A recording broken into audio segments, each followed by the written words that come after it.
नमस्कार जी, चलिए चर्चा कर ली जाए आज से बाजार में खुले आईपीओ की। जीपीटी हेल्थ केयर 177 से 186 रुपए का प्राइस बैंड, बाकी सब डिटेल्स आपकी स्क्रीन पर। बिजनेस पे उतरते हैं। ये कंपनी जो है कोलकाता के जीपीटी ग्रुप का हिस्सा है। इस जीपीटी ग्रुप की एक और कंपनी जीपीटी इंफ्रा प्रोजेक्ट्स बाजार में ऑलरेडी लिस्टेड है। ये कंपनी 561 बेड्स के 4 हॉस्पिटल्स ओन और ऑपरेट करती है। डमडम, सॉल्ट लेक और हावड़ा वेस्ट बंगाल में और अगरतला त्रिपुरा में ये 4 हॉस्पिटल्स हैं। आईएलएस हॉस्पिटल्स के ब्रांड नेम के अंतर्गत ये हॉस्पिटल्स ऑपरेट करे जाते हैं और 2025 में रायपुर में 152 बेड्स का और 2026 में रांची में 140 बेड का हॉस्पिटल और लगाने की योजना। तो इस समय तो एटलीस्ट कह सकते हैं कि एक रीजनल हेल्थ केयर कंपनी है, ईस्टर्न इंडिया पे फोकस्ड।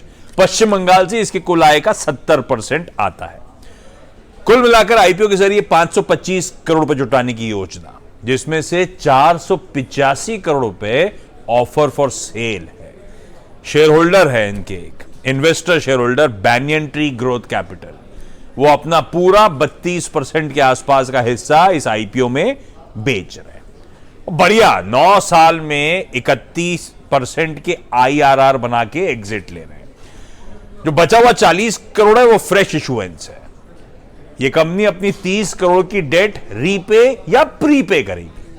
कुल बोरोइंग इस समय 55 करोड़ रुपए के आसपास नजर आएंगी। नेट बोरोइंग 44-45 करोड़ की है। बाकी शेयर होल्डिंग करंट इस समय आपकी स्क्रीन पर आ जाएगी।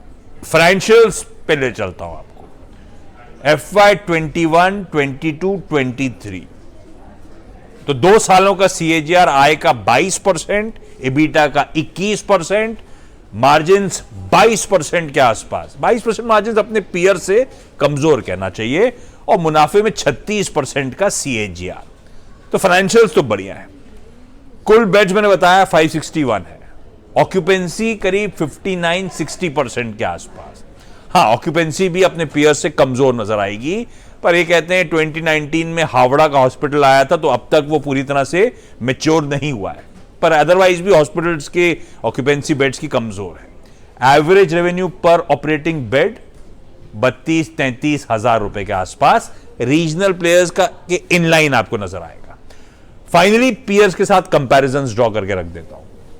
FY 23 एक्चुअल जो EPS था उस बेसिस पे पी कंपैरिजंस हैं, तो उस लिहाज से तो आपको 35-36 टाइम्स पे कंफर्ट नजर आएगा। तो एक रीजनल प्लेयर है, कुछ पैरामीटर्स पे अपने पीयर से कमजोर नजर आएगा और शायद राइटली सो फिर इसने टेबल पे कुछ छोड़ा है वैल्यूएशंस के फ्रंट पे। तो ऐसे में पढ़िएगा, उसके बाद डिसाइड करिएगा सब्सक्राइब करना है या नहीं।